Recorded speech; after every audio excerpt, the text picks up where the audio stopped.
vai ser o próprio Alexandre de Moraes, ou Gilmar Mendes, ou Dias Toffoli, ou qualquer um dos ministros do STF, em caráter unívoco, em caráter individual ainda por cima, ou seja, uma coisa completamente solene. Mas nem sequer isso o senhor Alexandre de Moraes admite. Aí cria-se um sorteio completamente absurdo, cai na mão dele e ele senta o seu glúteo careca em cima do processo de anistia. Ou ele pode julgar depois, ou ele pode esperar durante anos até que apenas sejam exatamente cumpridas na sua íntegra. Não há possibilidade de dialogar de maneira institucional e democrática com gente que está cuspindo na democracia, cuspindo nas instituições, cuspindo na República de maneira reiterada. Por quê? Porque se deu liberdade para que essas pessoas façam isso. Enquanto não houver um impeachment, enquanto as lideranças políticas de direita do Brasil não perceberem que não tem diálogo com quem está arrebentando com a democracia, com quem reiteradamente tem cumprido, tem exercido crimes contra a democracia, não vai dar. Entendeu? As pessoas estão numa espécie de alienação total da realidade. A gente não vive em situações normais de temperatura republicana, institucional, democrática. É preciso que coloque as pessoas nas ruas, a população na rua, para pedir impeachment. Impeachment legítimo do senhor Alexandre de Moraes, impeachment legítimo do senhor Dias Toffoli, impeachment legítimo com fartura de provas do senhor Gilmar Mendes. Ou então vai ficar esse círculo de 360 graus. A gente pede uma anistia e volta e é enterrado pelo STF. A gente pede uma dosimetria, volta e é enterrado pelo STF. Todas as ações constitucionais do Legislativo são enterradas pelo STF. O STF é o problema. E, segundo a Constituição, a última palavra constitucional de interpretação da Constituição é o STF. E quem tem rasgado continuamente, cronicamente, a Constituição é o STF. Então, se não fizer um impeachment para estabelecer um freio de mão nas arbitrariedades do STF, a gente vai ficar eternamente nessa crônica de uma morte anunciada.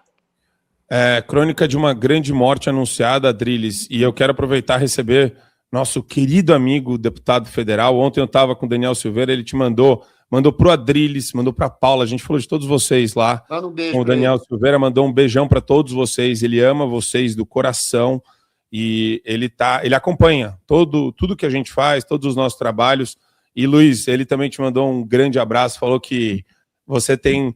É impressionante como vocês pensam de maneira parecida. E eu falei para ele isso também, Luiz. Falei, a gente não combina nada. A gente só chega no ponto da discussão e concorda completamente na maioria das principais discussões que tem hoje no Brasil, deputado. Bom dia. Isso mesmo. Muito bom dia aí, Marcos, Adriles, Maria, tudo bem? Como é que vamos? Olha, muito feliz de estar aqui com vocês mais uma vez. A gente ainda está perplexo, não mais, porque a gente tem falado muito sobre qual artifício o Alexandre de Moraes ia usar para afastar uma lei, para não aplicar, para enrolar.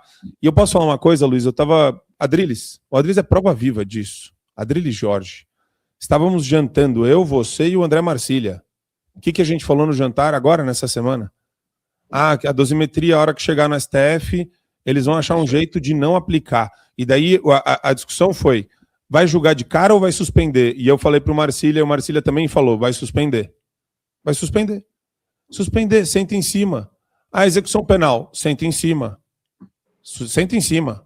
É ADI, suspende. É melhor do que julgar, do que lançar voto, voto que eu digo, voto do ministro, né, na ADI. Por quê?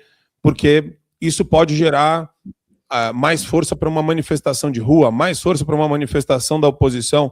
Então suspende, deixa em banho-maria e vai se escorando num princípio de tecnicalidade que não existe mais no STF, deputado.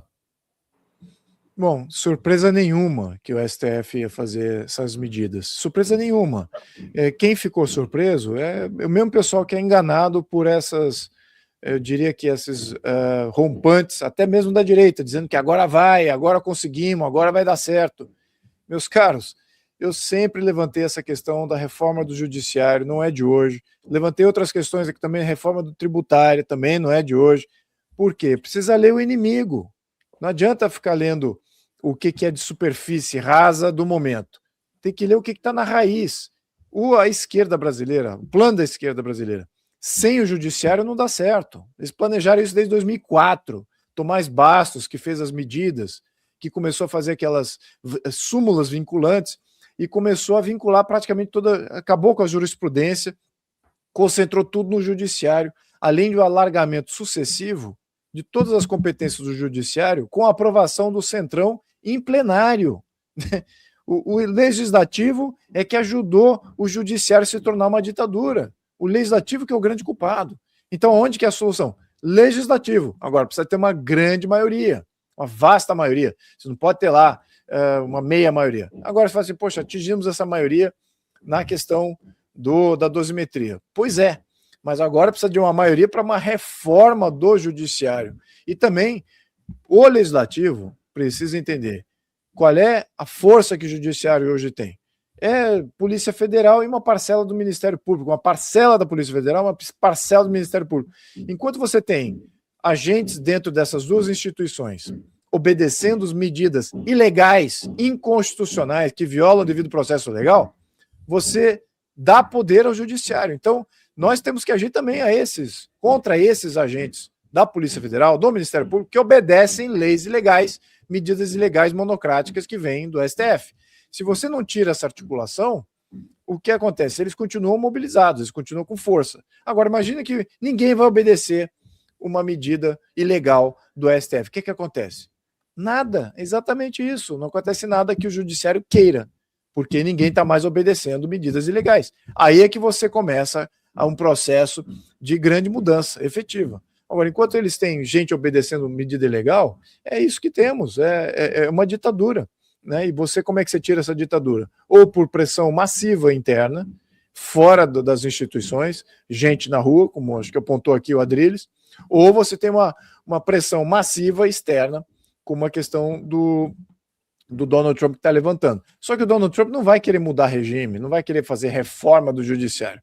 Donald Trump vai agir pontualmente contra aqueles agentes que agem contra a agenda dos Estados Unidos. Então, podemos até aproveitar essas possíveis interferências dos Estados Unidos, mas ele não vai, de fato, balizar uma reforma do judiciário. Né? Isso vai ter que vir dessa maioria legislativa, junto com a população, e, claro, os legisladores precisam criar leis contra pessoas do Ministério Público e da Polícia Federal e outros também da máquina pública que obedecem medidas ilegais. Isso ainda não tá em vigor. O que tem em vigor somente é a opção de um policial federal de não obedecer por alegando inconstitucionalidade ou ilegalidade, uma questão de foro único. Mas precisa começar a criminalizar quando de fato é uma violação patente.